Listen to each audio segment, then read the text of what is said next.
Good morning. Can you hear me okay? Yes, we can hear you.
Hey, good morning, everyone. It's currently 9 o'clock. Let's give it a couple minutes before we get started here. Give a few minutes for others to join. Thank you.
Good morning, everyone, and welcome, and thank you for joining us for today's State Water Resources Control Board's Water Quality Fee Stakeholder Meeting. This meeting is being held virtually through Zoom and the webcast platforms, and is being recorded. My name is David Ceccarelli, and I am the Fee and Revenue Branch Chief within the Division of Administrative Services. Today, we have many of the Fee and Revenue Branch staff working behind the scenes to ensure that this meeting runs as smoothly as possible.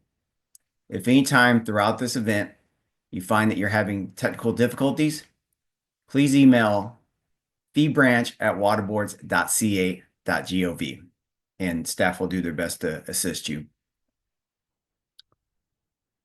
From the Water Board's Fee and Revenue Branch, and assisting me today is Cassandra White. Individuals attending via Zoom, please use the raise the hand function if you'd like to ask a question or provide a comment. If you're joining us through the webcast, you can also submit a comment or ask a question by emailing the email, of course, on the screen, which again is feebranch@waterboards.ca.gov. In the past, there has been a delay in the broadcast through the webcast. Therefore, through the meeting, staff may pause so the broadcast can catch up with the listeners.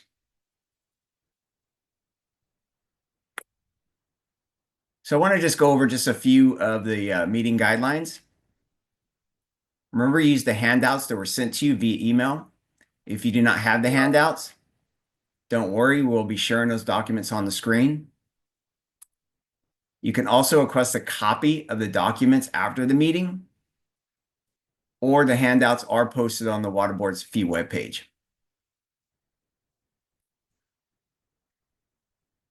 Remember, if you have any technical difficulties, please email us at, again, feebranch@waterboards.ca.gov. Please mute yourself when you're not speaking. And also remember, you can submit comments and questions to the event by sending them to the fee branch at waterboards.ca.gov. For the meeting to run efficiently and stay on track, we're requesting each participant who wants to ask a question to please ask one question at a time.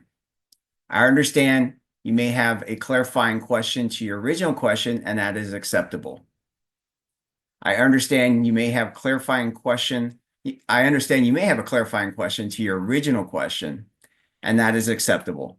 Once your question is fully answered, we're going to move on to the next participant's question, and you will be put back into the order of participants who are requesting to ask a question. In addition, we respect all opinions and input. However, if the discussion starts to move away from the intent of the meeting, which is to discuss water quality fees, then I'm going to ask that the participant and I meet offline to coordinate these discussions further and involve appropriate staff as needed. At this point, I will go ahead and let's review the agenda. We'll start just kind of with the basic overview of the stakeholder process.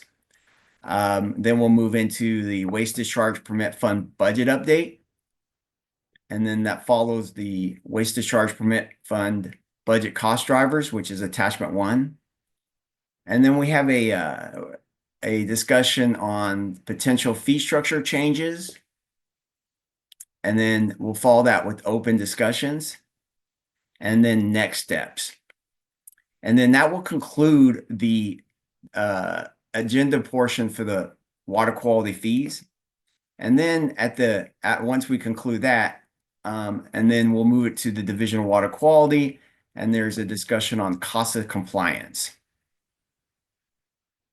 So before we get started, I will pass this to John Russell so he can give us an opening statement here. Thank you, David. I'm John Russell. I'm the Deputy Director of the Division of Administrative Services. And I wanted to say just an introductory few minutes of remarks about the cost drivers that are in the agenda. You'll probably notice this time around that they're pretty thin. They're not the usual robust cost driver tables that you usually see. And the question might come up, why are you not being very transparent about those? And this time, and it's simply a timing issue. As you probably are aware, there were a couple of budget letters that came out from Department of Finance. Excuse me. One of those was a vacancy reduction drill that we needed to do, and one was a budget reduction drill of about 7.94%. I don't know where they came up with 7.94, but that's the we were asked to reduce our operating budget by that amount. Both of those drills showed up in the governor's budget as a control section. They didn't show up in our individual department budgets for anybody across the state. We're working with the Department of Finance right now on finalizing what those reductions will be. We submitted our final worksheets to them a couple weeks ago. Finance is reviewing those right now. So we just don't have the information available to generate the detailed cost drivers that we normally do. Those will, however, show up, the reductions that we agree on with Department of Finance will show up in the May revised budget. So at our stakeholder meeting, after the May revise comes out, we'll definitely have the robust set of cost drivers and proposed fees and everything that you normally see. So I just wanted to put that out there up front, just so Cassandra and David don't get peppered with questions about this. This was totally out of our control. Again, it's just based on the timing that we did these drills with the Department of Finance. And with that, and once we get into questions, I'd be happy to answer any questions about that if you want. But for now, I'll kick it over to David and Cassandra to go on with the rest of our meeting. Thank you, John. Appreciate it. So the second item on the agenda, stakeholder process overview.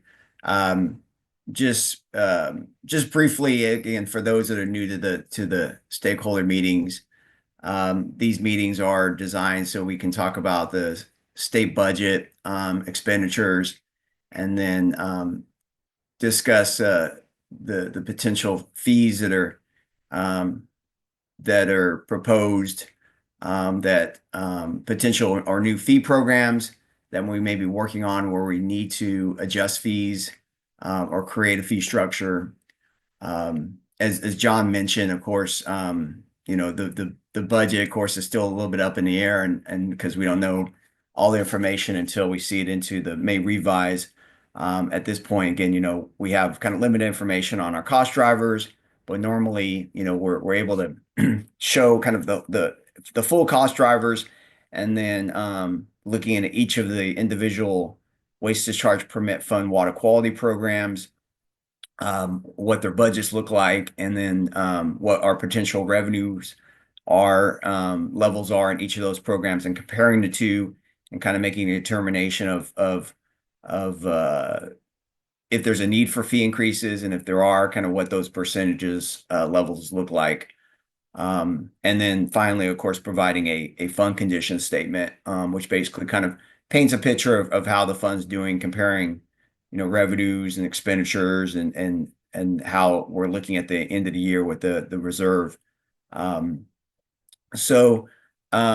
we host, 3 of these meetings throughout the year, and they correspond with the iterations of the governor's budget.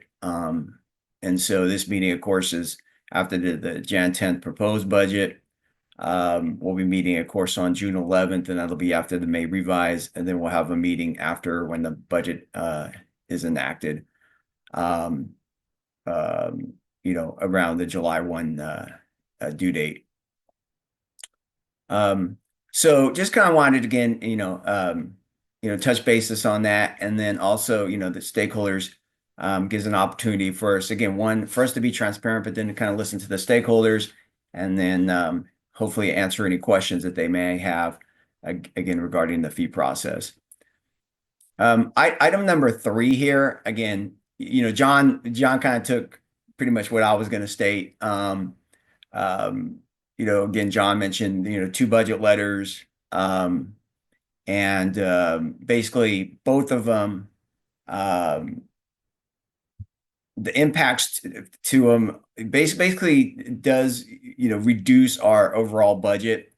And what we're anticipating, and I can say this right now, this is, again, at this point in time, and this is what I anticipate, is that, when we do see the May revise, we should see reduced budgetary expenditures.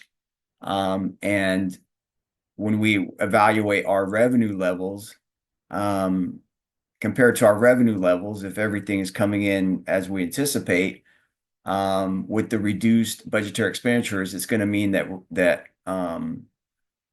we'll need to collect less revenue. And then ultimately what that means is that there's, this potential to provide some fee relief as we move forward in the process. Again, staff definitely needs to evaluate kind of each program's, budget, and then the revenue levels, basically based on, of course, the permits and the invoice amounts that we collect. But we're hoping that as we run the numbers that we'll be able to provide some type of fee relief moving into, this budget cycle and this fee cycle. And again, as John mentioned, we'll have better data and information with the May revise.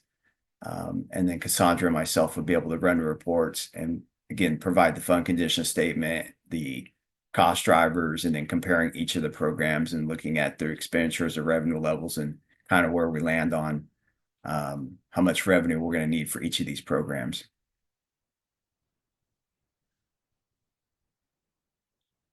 So before we move to item number 4, are there any questions at this point on any of the items that were just discussed?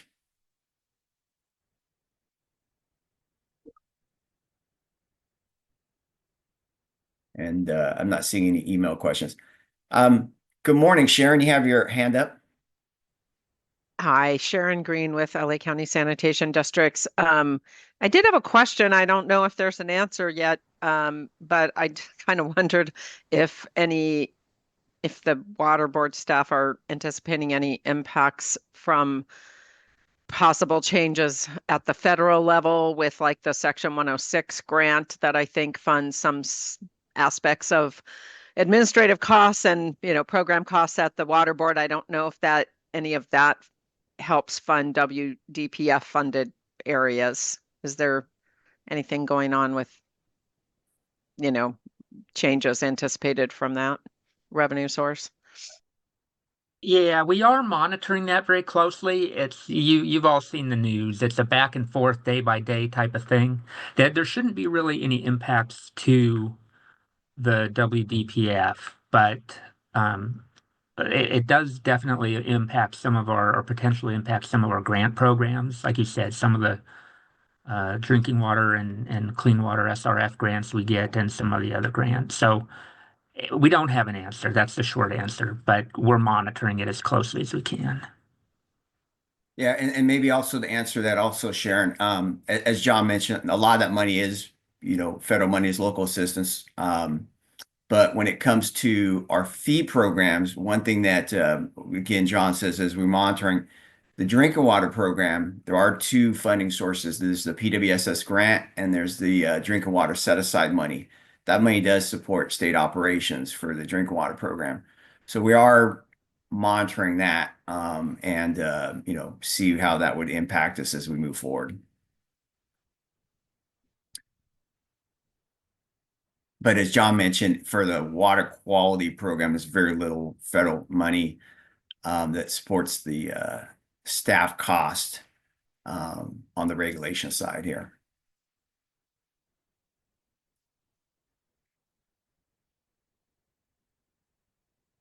So I'm not seeing any other questions at this time. What I will do is let's move it to item number 4, and then I will have Cassandra go over the current budget cost drivers. Thank you, David. Good morning and welcome to fiscal year 25-26 fee setting year stakeholder meetings. So we're looking at the budget cost drivers for the WDPF. The first table shows fiscal year 24-25 fee setting budget of around $202 million, followed by the governor's January proposed fee setting budget for fiscal year 25-26 at just around $200 million, which was a net difference decrease of $1.3 million or 0.7%. The second table shows the primary cost drivers of the net difference shown above. The first cost driver is state operations. It was an increase of $158,000 or 0.1%, and state operation is primarily employee compensation. And the last cost driver is pro rata, which is a decrease of approximately $1.5 million or 0.7%. And I also wanted to note this is the second year in a row that pro rata has decreased. Yeah, if I could add one other thing on pro rata, and this is what we're starting to see. So, these drills that we went through, not only we had to do it, of course, all the state agencies and all departments throughout California were authorized to provide these reduction drills. And so pro rata, of course, is other state operations cost. And so we're starting to see, lower cost in the state operations for those other state agencies that assist the water board. So currently in the governor's budget, we're seeing it, drop almost 1.5 million from the year before. And then Okay. and under state operations, there were a couple of like older BCPs where funding had expired. And so, we've seen, a drop off a little bit on our state operations also. So, looking at it right now, again, this was the fee setting budget for 24-25 of 201, almost to $202,000. And again, what we anticipate is when the budget letters come through and adjust 24-25, we should see that number lower. And then since the 25-26 budget is built off of 24-25, then we should see a reduction in the 25-26 budget, which will, be part of that May revise.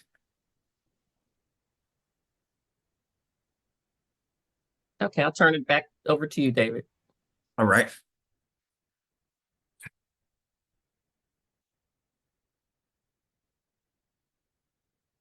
Unless there are any questions. And There there are. looks like there are 2 email questions. Yes, and I will go ahead and have Sarah read the questions. Okay, the first question is from Carla Napek. May we also request cannabis-related fees be decreased by 75% to reflect the 75% decrease in the price of cannabis since 2018? Cannabis farms make up less than 2% of agricultural acreage in California, yet they are required to pay fees twice that of more of traditional ag farmers. Parity is needed. So what I'll say about cannabis and our cannabis fees are the fees that supported the cannabis program, and when it originated from the water board, we had a lot more staff that were fee funded. However, with the result of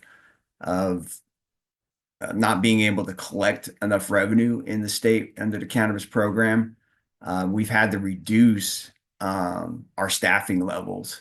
And I would say our staffing levels probably have been reduced by about 70 to 80%. I think originally we had close to 60 staff that were originally funded by cannabis fees. And now we currently have roughly around 10 staff that are being funded by cannabis fees. And so we've had to work with the Department of Finance to basically, reduce or move some of those staffing to charge to the cannabis tax fund. Again, when we see the May revised budget, we'll be evaluating cannabis revenues with our cannabis expenditures to kind of determine what the appropriate fee amount will look like moving into fiscal year 25-26. And then Sarah, I think you mentioned there was a second question.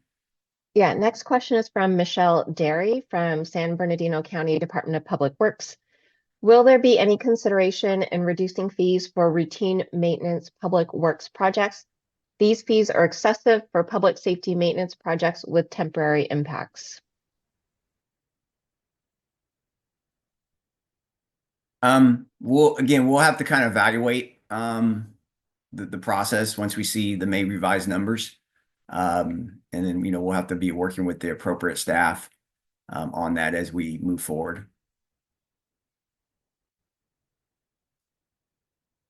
There are 2 email questions. Let's see. Debbie, you have your hand up. Oops. Thanks, David.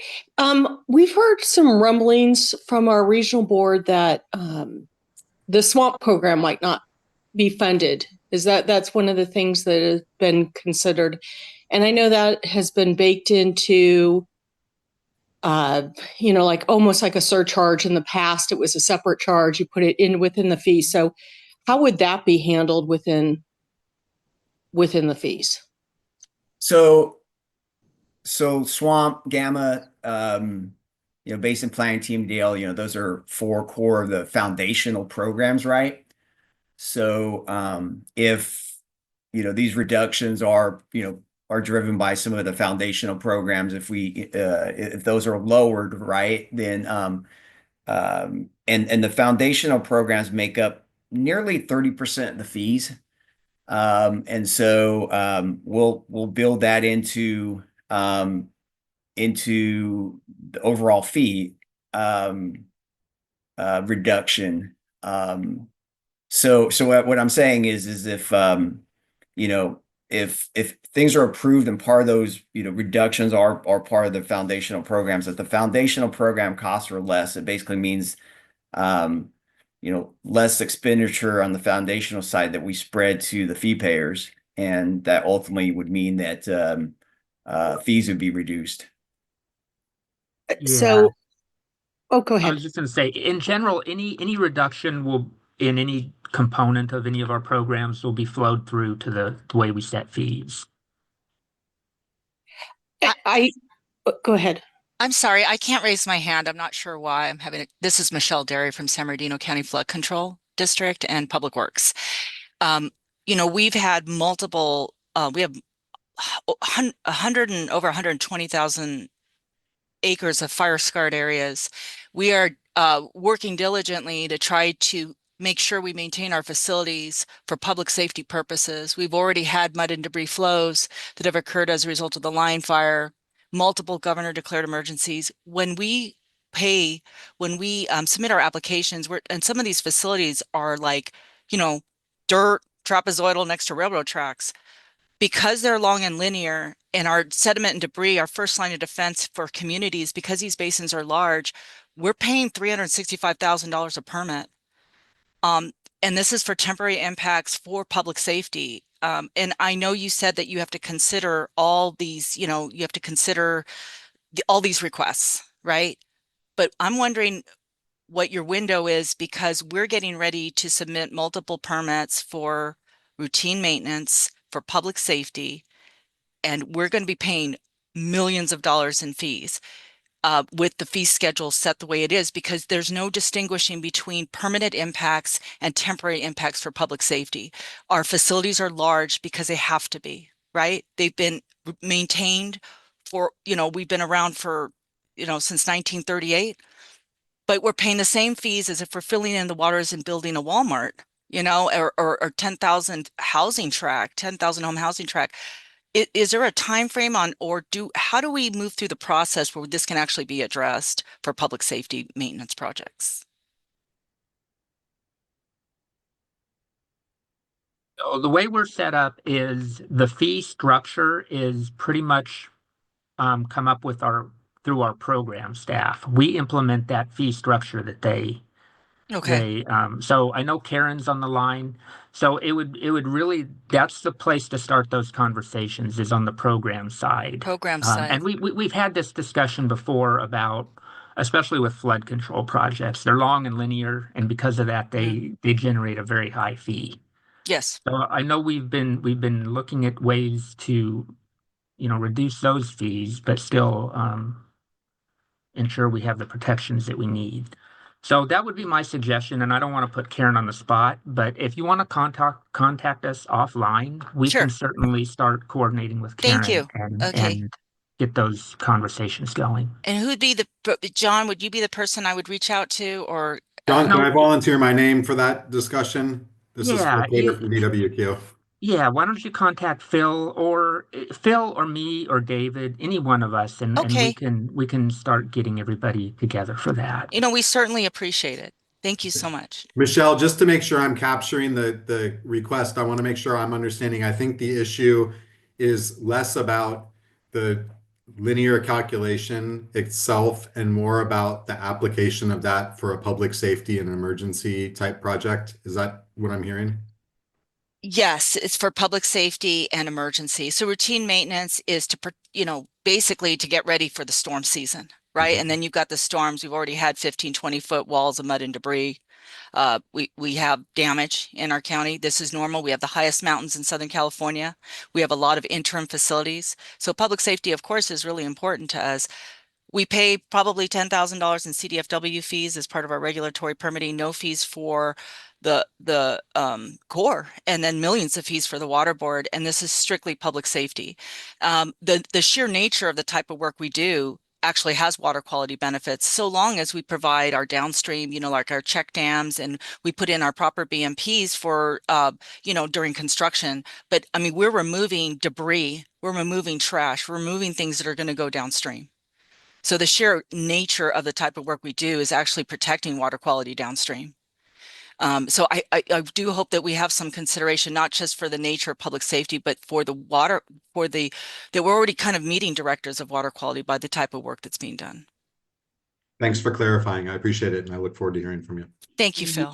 Yeah, that's a good point. I don't think our fees include any fees related to emergency work. It's just a uniform fee schedule, like you said, for long-term projects. So I think that's something that we're certainly willing to look at and see if we can build that in, especially with, all the events that we've had going on, the fires in the Southern California and the ongoing fires in Northern California, et cetera.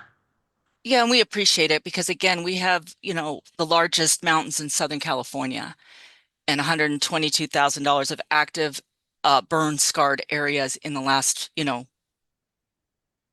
to 2 years, really. So we've got many years that we have to, ensure that we have the capacity. And, it's very expensive, the type of work we're doing out in the field. And then on top of that, we're spending millions in fees. We really need that money to be able to provide the protection on the ground. We have a limited budget just like everybody else. Thank you. Thank you, Michelle. Noelle, you have your hand raised? Thanks, but did Debbie have a follow-up? Did we want to finish her question first? Thanks, Noelle. Because I still had a follow up on that. I was trying to understand how when you said it's just a reduction in there, is there still going to be the charge? Is there still going to be the surcharge if that program is not moved forward? If there's not monitoring, I guess is the question. It sounded like that you were saying yes, but I wasn't. Can I clarify on the potential reductions to the monitoring programs? There is not a proposal that would completely end the SWAMP or GAMMA programs. So monitoring will still continue under both programs. There may be reductions depending on how this year's budget negotiations go through, as David mentioned. So I don't know, obviously there's rumors going around and misinformation, but there is not a proposal that would get rid of the SWAMP and GAMMA programs altogether. Yeah, and if we did a cut, it would be a proportional cut. On the one end of the extreme, if we totally eliminated some program, we obviously wouldn't charge any fees for that program. If a program on the other end of the spectrum is fully staffed and everything, we would charge the normal fees that we normally do. Okay. And then if there's a cut in between, it would be a prorated type of thing. Okay. Thanks. That answers the question. Thank you.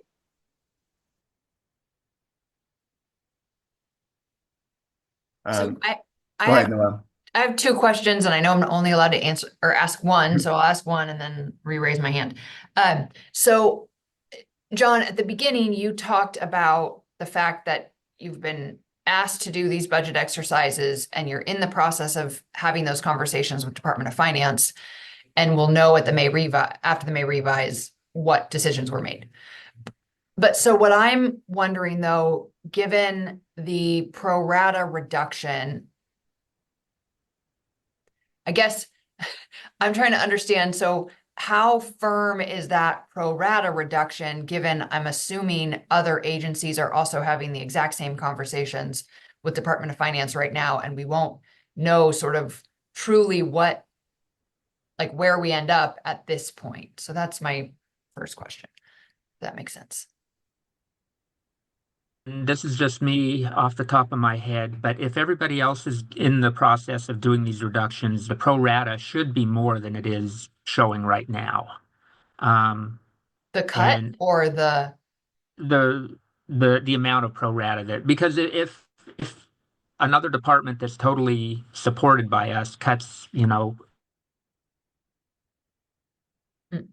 somehow, we won't see 10 or 15% because that's spread out across all the state. But yeah, and sorry we're really vague about this, but we just don't know right now. And what we could have done is gone through our normal cost drivers, come up with what we normally give you, knowing that it would have been totally wrong and it would have changed in May. So we chose not to do that because it just wasn't going to do anybody any good to show you some information that we knew was going to change. Okay. Sorry, that's really vague, but we just don't know at this Okay. point. And I see Bob has a question, so I'll be quiet and then re-raise my hand. Go ahead, Bob. Bob, you're on mute. I knew that. I just wanted to see if you noticed. This is hopefully to help everyone. I spoke with Department of Finance and somebody in the governor's office yesterday, and there's considerable pressure from the LAO for details on the governor's reductions, as well as the legislature. The reductions aren't really pro forma because that's impossible for a multitude of reasons. Departments do different things in different ways for different reasons. But the reductions, I think we can figure somewhere between 5 and 10%. And it'll roll up from the services, say DOJ and other people apply, like David and John are saying. But there's so much uncertainty, we really won't know this year until May. And on the federal side, because Safeco is one of our clients and they have about $4 billion in federal funds, they work daily with the Army Corps and Bureau of Reclamation. And on the federal side, very quickly, there's equal uncertainty because the reductions the president is proposing can't be applied uniformly by region because there's different formulas for different reasons. And then in Congress, there's different rivalries like, oh yeah, if you cut my state, well, I'll cut your state. And so there will be reductions in federal programs, but again, it's going to play out over months. And then on the SRFs, there's some pressure in Congress to turn the SRFs into total earmarks. So there's a outside possibility, and staff knows this, that SRF allocation from the Clean Water Act could plummet by like 60, 70%, just a possibility. But on staff's behalf, they've got massive uncertainties, and we'll all have to ride this out together. Thanks for listening. Yeah, thanks, Bob. I've been in a couple of the budget hearings right now, and the Assembly members and the Senate members are equally frustrated, and the LAO, about not knowing any of these details. And Finance has made the assurances that, April or May timeframe they can start talking about them. But we're in the deliberative process right now, and it's just a weird timing issue. And then Noel, you had a follow-up question? Yes, and John, you kind of started to answer this. So my follow-up question is on other cost drivers, because in past years, there's been other things beyond obviously just pro rata and state operations. There's been more specifics about, okay, we're expecting a reduction in applicants under this program, and therefore we need to make these changes. Am I correct in my hearing what you're saying, that those may be there, but given the discussions with Department of Finance, it's too early to provide us any information about that? Is that accurate?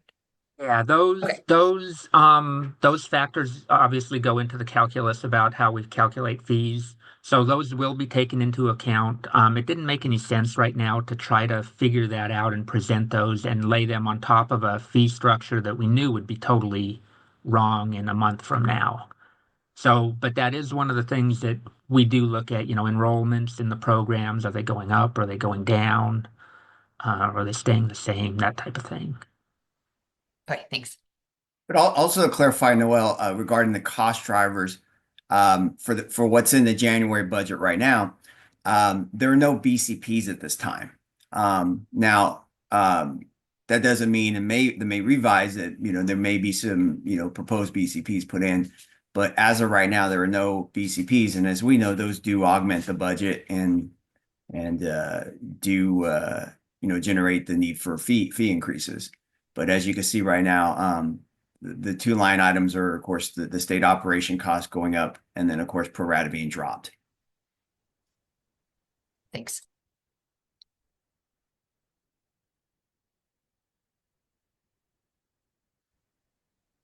So if we could pull the agenda back up.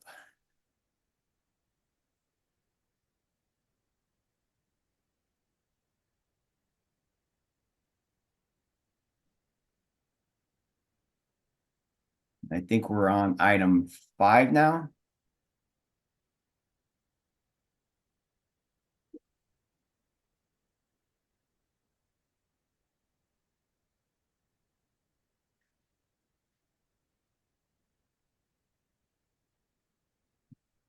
Agenda to come back up here.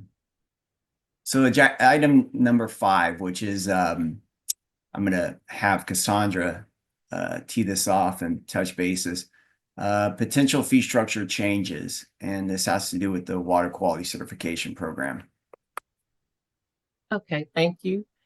We have the one potential fee change is for the water quality certification program. And we will be working with the water quality certification staff to revise some of the fee category methodologies. The anticipated adoption of the revised fee categories will be fiscal year 26-27. However, by starting the process early, it will allow us ample time to have meaningful outreach and engagement with the water quality certification stakeholders. And so within the next few weeks, we'll begin scheduling water quality certification specific stakeholder meetings to, have conversations. And if you are interested, please make sure you sign up for our mailing list, fee regulations, water quality. So again, just to kind of highlight what Cassandra said, these proposals won't be part of the fee structure for 25-26 that we're looking for 26-27, but we wanted to get the ball rolling early and start having these discussions and start having these meetings. So again, we just wanted to kind of tee it off and highlight it at this point. Thank you.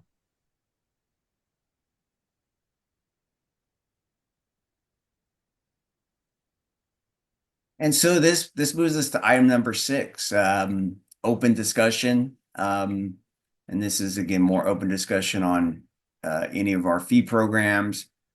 If anyone wants to ask any questions, I know we've highlighted a lot about, of course, the budget process, and unfortunately, a lot of this information is unknown and others is confidential. And so, as we stated before, I feel when we come into the May revise and the June meeting, we'll have, more information to share. But again, I want to open up any discussions or any questions that anyone has.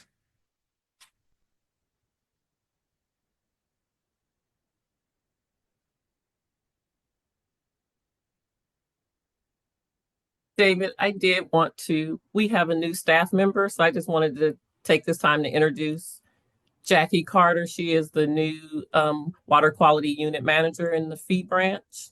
So I just wanted to introduce her, and you'll be seeing more of her in our future meetings. Good morning, everyone. Pleasure to be here. Thank you, Jackie.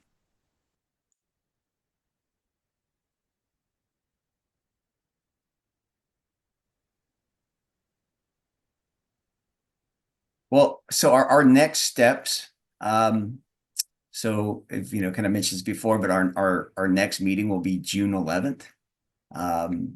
And for our fee meeting, that is a Thursday, and our normal time will be at 9 a.m. And again, these meetings, of course, are always held through the Zoom platform, also on the webcast also. So definitely we're excited to host that one and definitely be ready to discuss some more information on the state budget. I take that back. It's actually a Wednesday. I'm sorry. It's a Wednesday.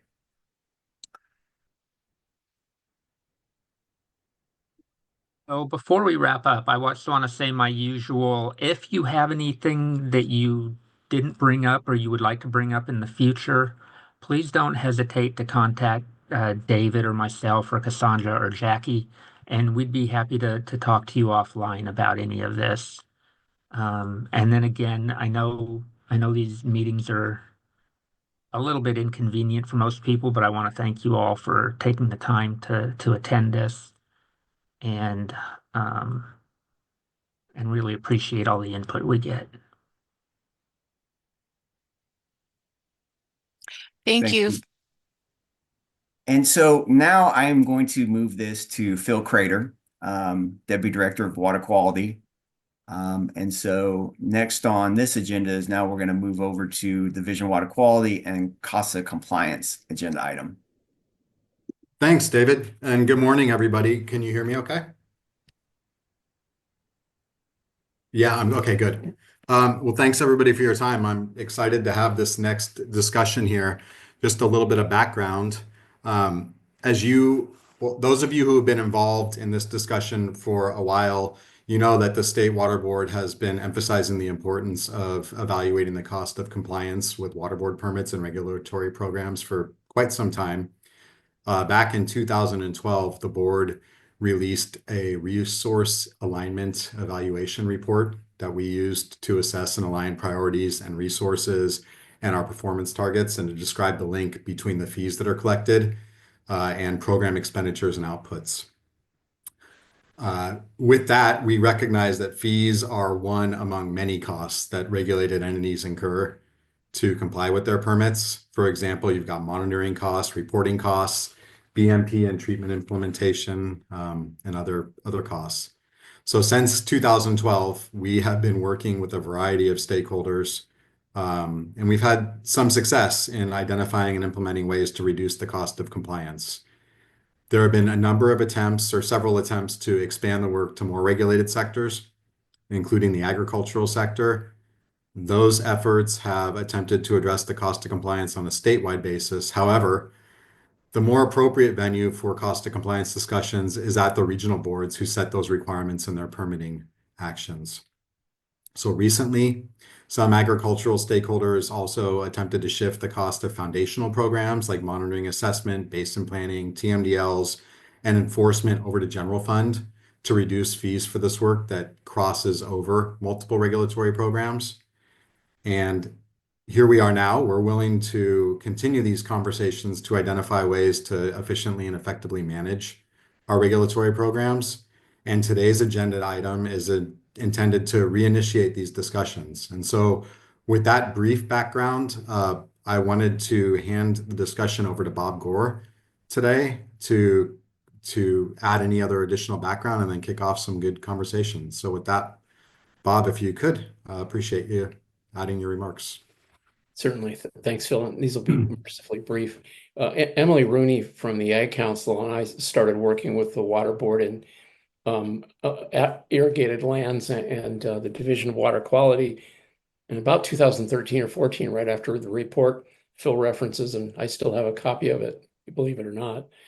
But as Joaquin has said, we've got to do the work, and the real issue is not fees, but what causes the fees, and that's cost of compliance. So if we can all work together and share operational information, there's going to be efficiencies. And the division under Karen, and now Phil, has historically been amenable and to a surprising extent to working with us. So I've tried to organize this informally in an ad hoc manner, but rather than showing up at the fee meeting saying, damn it, you gotta lower the fees, sorry. The best way to do it is to now come forward with constructive ideas on how to and what to do about controlling or even reducing costs of compliance. And this is the end.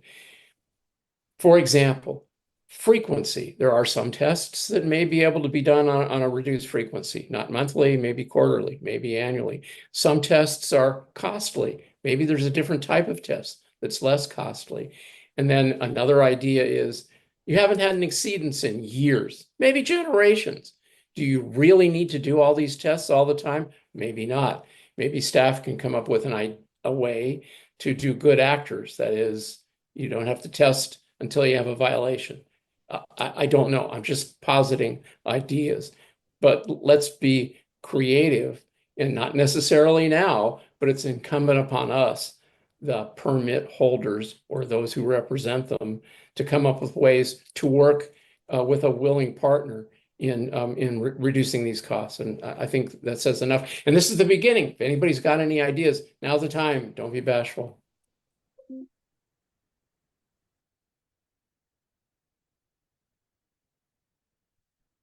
Oh, one other thing, you are aware that if you don't have ideas, the converse of this is don't show up and complain.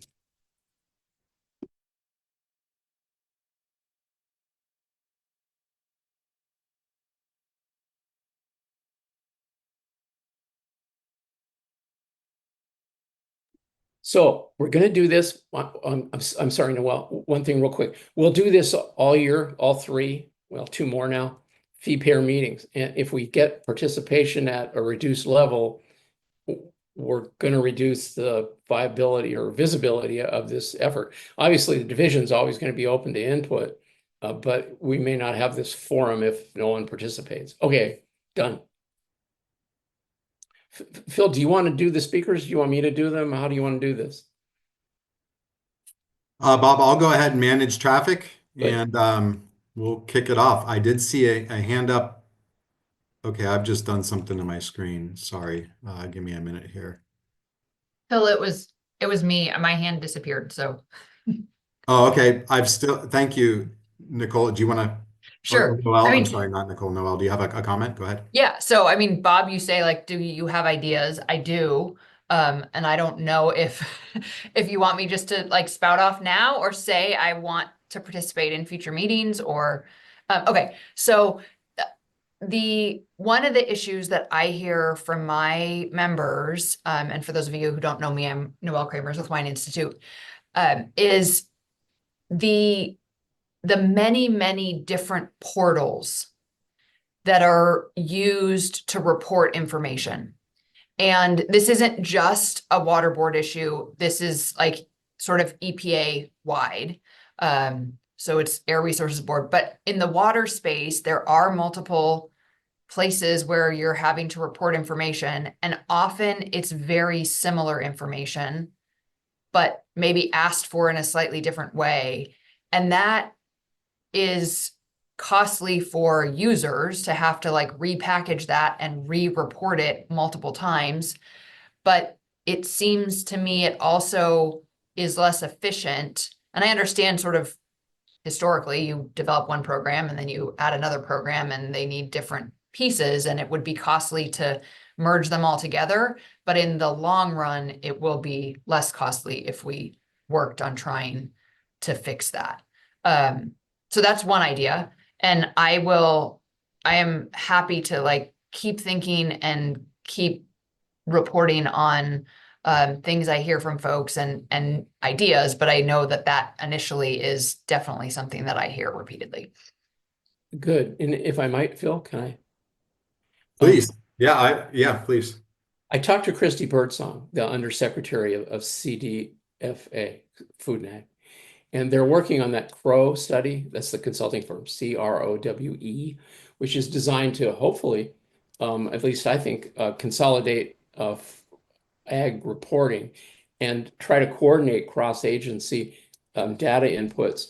So let's stay in touch with her too, because she is involved, thanks to us, with the Division of Water Quality and the Irrigated Lands Program.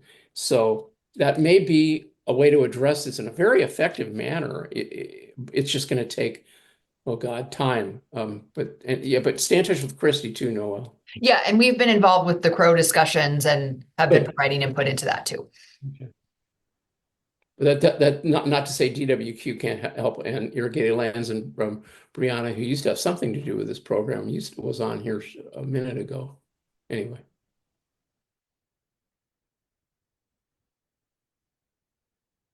Okay, I'm scrolling through here looking for other commenters. I do apologize. I'm having some issues with my screen.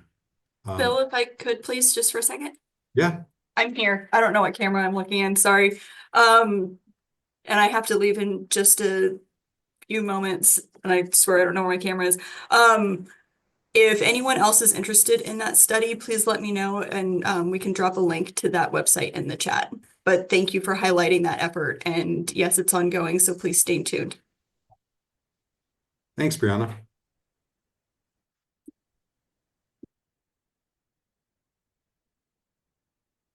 Okay. Debbie, please. Sure, thanks. Thanks, Phil, and I appreciate you guys doing this. I will say, we actually, it's the policies and plans that come in that we've seen probably the most impact on, and I think that's it. Like I just will say, for a lot of our POTWs, it's been, a bunch of things all at the same time, and that idea, I don't know, it really is more than just look at what the cost is, because it's really the cumulative cost and trying to deal with a lot of cost and a lot of different things that are aiming at the same thing, kind of a little bit of what Noelle said. It doesn't always name, it doesn't always hit the exact thing, but just I'll give you an example. It's like you have in the Central Valley, you have CV salts, you have we hit toxicity, we hit ELAP, we the Sigma work, all those things at the same kind of in a big overlap, plus other financial issues, and it goes and goes, and it ends up being a rolling issue. And now on top of it, we're looking at, I know in the Bay Area, there's been a lot of nutrients stuff already. We've implemented so many things already in the Central Valley, and it's just beyond what our agencies can do at the time. And I don't know if it's better planning or it's, and that's going on top of air toxics and other things like that. So I don't know if it's better planning or better communication or being more or providing some additional flexibility. But this is something obviously that the POTW community has been really interested in for a long time. So. Thank you. Okay, I see another hand up, JP. Yeah, thank you. I felt like I didn't want to be silent because it sounded like what Bob was saying was, if you don't speak up, your opportunity might go away. So I'm interested in continuing to participate. Like Noel, we have a lot of ideas. We have been having most of those conversations with program staff, but also with the state board staff on the side of, trying to reduce costs by streamlining requirements and being efficient in information gathering and that sort of thing, as opposed to directly lowering the fees. There is so we want to continue with that. We're certainly interested in doing everything we can to control costs, whether they're fees or the other costs of compliance. And we did participate in several interviews with the Crow study toward that. And we're also, just a big picture. One of the issues with fees as a subset of compliance costs, for us at least, and probably for others, has been the rate that they tend to increase over time. It far exceeds the rate of inflation. And that has really been an issue for us. There is a state board sanctioned program that allows us to discount fees for dairies that go through a dairy quality assurance program. However, the discounts are then passed on to the folks who don't go through it. So it doesn't result in any net change in revenue to the state water board, nor does it result in savings to the industry as a whole. So the idea that it was built on was that it would take less work to regulate folks who went through the program, but it did not actually reduce costs overall. So that I don't have a solution today for anything like that. I'm just saying that those are the kinds of issues that we're concerned about. And we will certainly continue to talk with the regional boards uh, uh, about ideas for savings, and with the state board as needed on the dairy order.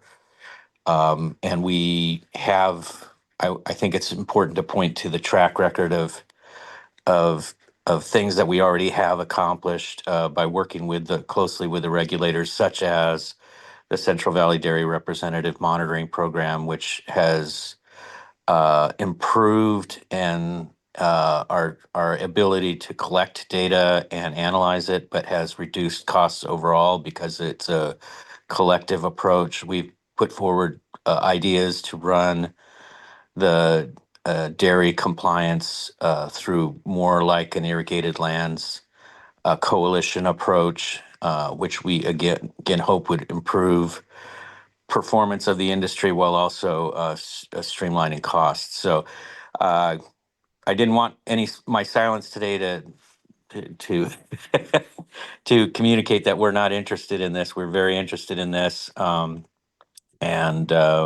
we'll continue to participate as much as possible. But I think it's not a conversation that can only happen here. It's gotta be kind of a broad ranging thing that engages multiple regional boards and even other agencies.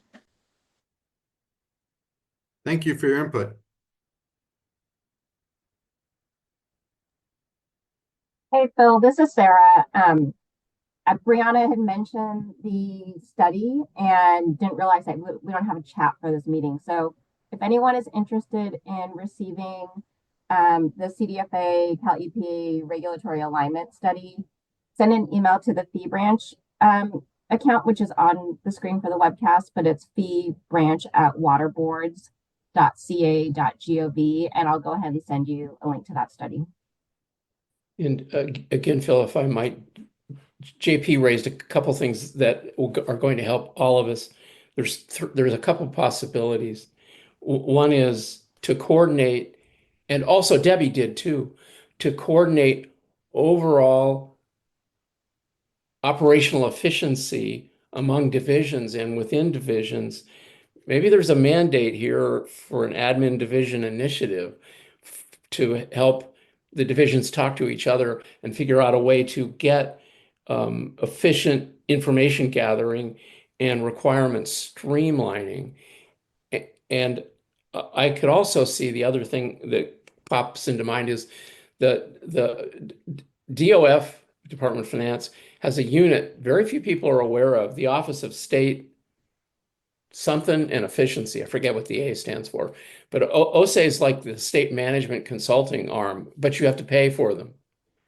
But they will come in and do an organizational study on these sorts of topics. So a remote possibility at this point is engaging with OSE to help us help ourselves. So anyway, those are two top thoughts. And so this discussion has been very productive just so far with Debbie and JP and others. Thanks. Thanks, Bob. I did see another hand. Okay, Preservation Inc. Go ahead. Let's see. Good morning. Are you able to hear me? Sure can, yes. Hi. My name is Sarah Lopez. I am with Central Coast Water Quality Preservation Inc. We're the coalition-like entity that helps the Central Coast farmers comply with the irrigated lands regulatory program. And I just wanted to chime in and say I'm so happy to hear this discussion. And I would really appreciate the opportunity to be a part of future and ongoing discussions. And this is an area of a lot of historic and ongoing work for my organization. And so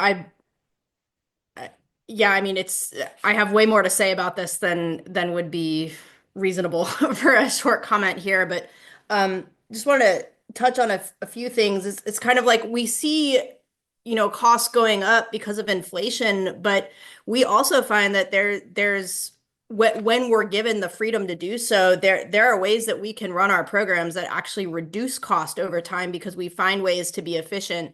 And it's frustrating sometimes to be that we run into water board policies that prevent us from automating things, for example.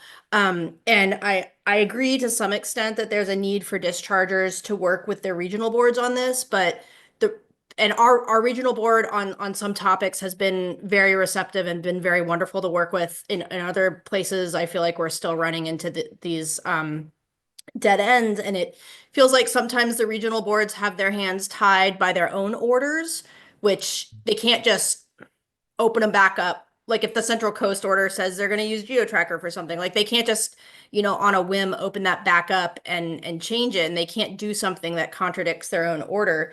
And then over longer periods of time, they also sometimes I feel have their hands tied by precedential state water board orders. And so just as kind of like a silly example, I actually don't know if there's precedential guidance on how frequently, on whether or not INMP reporting has to be annual, but we have Christmas tree growers here on the Central Coast who don't apply any fertilizer at all. They don't change ranches. They're basically their information that is relevant to INMP reporting doesn't change from year to year.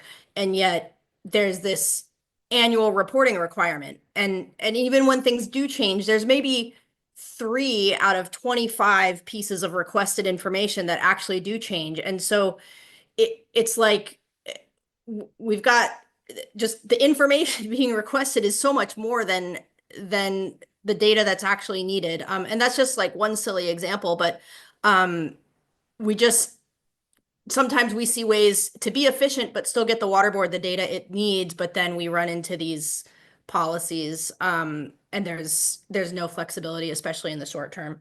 So I guess that would be my I mean, I think, yeah, our big ask would be flexibility or creativity on the part of the water boards to just articulate their needs as opposed to dictating the exact method by which those needs are met. And again, I would love to be a part of continued conversations on this topic. Thanks, Sarah. Appreciate your input. I don't see any hands up at the moment, but we did get an email question. So I'm going to go ahead and read the email question out. This question comes from Jackie Chisholm. And the question is, in preparation for the next meeting, I hope to look into what specific components of the ILRP are the highest cost to some Region 5 coalitions, including components of monitoring and reporting. To assist with brainstorming ideas on how to reduce cost to compliance, it would be helpful if the Region 5 Regional Board could share with the ILRP stakeholders more detailed information about Regional Board annual revenue sources and expenditures and costs. Do you know if there is a report like this available? If not, could we request this from the Regional Board? Thank you and look forward to discussion. Okay. Let me digest this really quick. This, if I can, Phil. Go ahead, Bob. This points out to John Russell's earlier comment about some of this work is going to be done with the regional boards because they're about regional implementation. And unfortunately, the way the state set this up is the regional boards are semi-autonomous and they have their own ways of doing things sometimes. Like Sarah Lopez was also saying, there's the Central Coast that has specific compliance. So yes, it's appropriate if we have some regional board conversations just to tee up perhaps a subgroup that works with the regional boards at reducing costs. This is especially confined within the ILRP program because most of the ILRP work so far has been Region 5 and I can't remember the coastal region, whichever number that is. So it can originate with this group, and then we've got to make sure that the regional folks, Patrick Palupa and Region 5, are willing to sit down and work out the details in conjunction with, in this case, whoever takes Brianna's place on a permanent basis, if that makes sense, Phil. Yeah, no, I understand that. And I guess I'll add a couple of other thoughts on this too. And that's first, in terms of revenue sources and expenditures and costs, I think we probably have a lot of that information in our budgets office here at the State Water Board that we could at least provide as like a springboard to this thing without doing a lot of additional work. Our regional board is impacted as we are right now on special requests, and so try and limit the burden with getting the conversation started. I think we might be able to support that. Oh, At least- yeah, I'm sorry. Yeah, we don't want to do any new deep data dives. It just runs up more costs, ironically. I think that we have this, though. I mean, I think this is all stuff that we have as part of developing the annual budget. So that's the first bit of information. And the second is just a reminder for the information we got from John Russell at the beginning of this meeting, and that is that there's still some really big question marks around federal contributions for the coming year, and that's going to play into the regional board's sources of revenue. So just we're going to need to be a little bit patient while we puzzle through our federal budget in the year to come, where we're still working closely with the federal government and having good discussions as that unfolds. So we'll be able to provide more information, but I do think we have a good amount of that report available here at State Water Board. So thanks for the question. And I'm taking some notes. I guess while I'm taking my note, I'll just report out. I'm capturing names and general flavor of the comments here. And following the meeting, I'm going to share my inventory of names and comments with Bob. And Bob, I'll look to you to play an organizational role in rounding up the group of folks to have sort of next steps in the discussion. And we'll make sure that we're available to participate and support that as appropriate. Concur. And I see Annalisa Kihara, our Assistant Deputy Director from DWQ, has a question or a comment. Go ahead, Annalisa. Hi, Phil. Just a quick comment and maybe an opportunity. I know Bob was mentioning Brianna's position and who would be replacing Brianna. And I just wanted to maybe take the opportunity to introduce the group to Erica Calve. She's on the line. Maybe we could just wave Erica. Erica has transitioned over as the groundwater protection section supervisor. So she actually has replaced Scott Couch. And Erica is actively recruiting for the unit supervisor role over the irrigating lands. Thanks for the update, Annalisa. Exciting news. Annalisa's done a lot of hiring this year. We have a lot of new faces in DWQ, and we're really excited to be staffing back up. Dawn, I see a hand. Go ahead, Dawn Kepke. Great. Thank you. Appreciate it. So Dawn Kepke on behalf of the California Council for Environmental and Economic Balance. Don't have anything specific just yet to offer on this topic, but I do just want to note that SEEB and its members certainly are very interested in being part of this ongoing conversation around cost of compliance. So would just appreciate being added kind of to that list of interested folks, and certainly we'll be seeking additional information, recommendations, what have you, from our members. Thank you.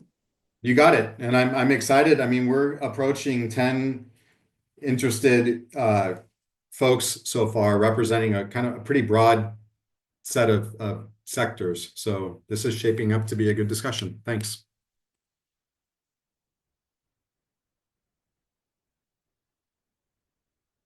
Any other interested members here or comments, questions?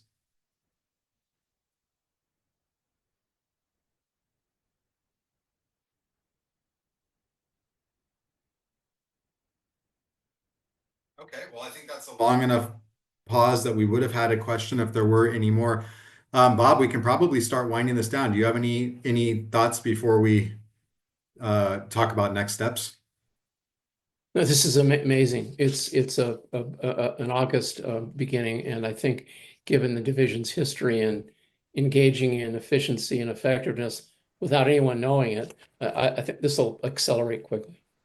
I really appreciate the thoughts there, and also the acknowledgement for the work that we've done. I just want to say as sincerely as I can that the opening comments about the cost of compliance initiative that we've undertaken at the Water Board, we took it seriously when it was directed by our board over a decade ago, and it's really become central to all of our policy and permit development. In all of our charters, we always think about and talk about the cost of compliance, but we don't know all the questions that need to be addressed. And that's where you can really help us hone in on opportunities to reduce costs without giving up the critical environmental protections. But I think there's really a balance there, and we want to make sure that anything that we're requiring you to spend time or money on is something that's going to be meaningful for us in our evaluation, and that it's going to yield a good outcome. And if it's not something that we're using, or something maybe that's no longer helpful, we want to make sure that we're not requiring that anymore. So I look forward to what we get out of this too. It not only makes compliance with the permits easier for you, but it makes administration easier for us, and it's a win-win in that sense. So I'm looking forward to the discussion. In terms of next steps, I will get my list of names and issues to you later today, Bob. And I'll be available for discussion. DWQ and State Water Board will be available for discussion, but I assume you're going to kind of organize folks on your end and then let us know where we can plug back in if that works for you. Yeah, yes, I'll do my best as a volunteer. Well, we're available as a resource, and I'm happy to talk with you maybe offline about how we can approach that too. We can help with organization, but in terms of the thought process and really getting some of the good ideas out, I'm going to need some assistance with that. Yes, and that's all anticipated. One other thing for everyone else, I'm working with the vice chair, DDD Adamo, to just organize and put together ideas on, and this is long range, but if you've got them, send them to me. I'll give you my email in a second. Starting a CARB-like grant program for compliance, equipment, and innovation incentives. Now this is mainly towards ILRP, but it's also for the munis and everybody else. And again, why it's long range, it'd have to be general funded. But let's set up an innovation grant program where if you have a piece of equipment that you want to buy for a couple dollars, a couple thousand, a couple million, that's on the cutting edge of proven applied technology compliance, let's fund it. Let's set up a Carl Moyer program for water side. It makes no sense that just air has this. So if you've got any thoughts, send them to me. My email, you can Google the Gualco group, or here it comes, Bob_Gore, Gore, like Al, at gualcogroup.com, GUALCO group.com. Anyway, a Carl Moyer program for the Water Board. You'll see more on this over the coming months. Thanks again, Phil. Thanks, Bob. And I do want to acknowledge I've received a few more emails from individuals asking how they can participate. I'll be sharing those with Bob, and we will make sure to include you. I'm not going to read off all the names, but I do want to let you know that we're receiving the emails. And if you don't hear back from us within, I don't know, Bob, when do you think we'll be reaching out to folks just to acknowledge that we've received comments? Over the next week. Okay, so if you don't hear from us within the next week, yeah, then please reach out. It's possible that we may have missed something in the shuffle. I think we've got a good accounting, and again, Bob and I will compare notes to make sure. Any other housekeeping issues that we should tend to on this section of the agenda?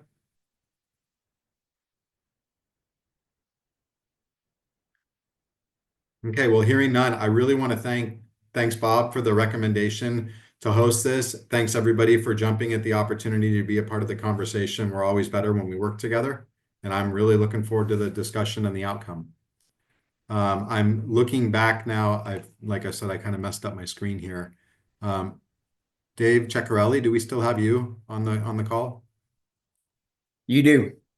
Hi, Dave. So I don't know where we're at in terms of the next steps for the rest of the meeting. Does that wind us down, or should I hand it back to you? That winds it down. Again, our next water quality fee stakeholder meeting will be on June 11th. And so with that said, I think we could wind this down, and everyone have a great day, and we'll be talking soon. Yeah, sincere thank you to everybody for the great comments today. Really appreciate it. Thanks, Bob. Thanks, everybody. Thank you. Thanks.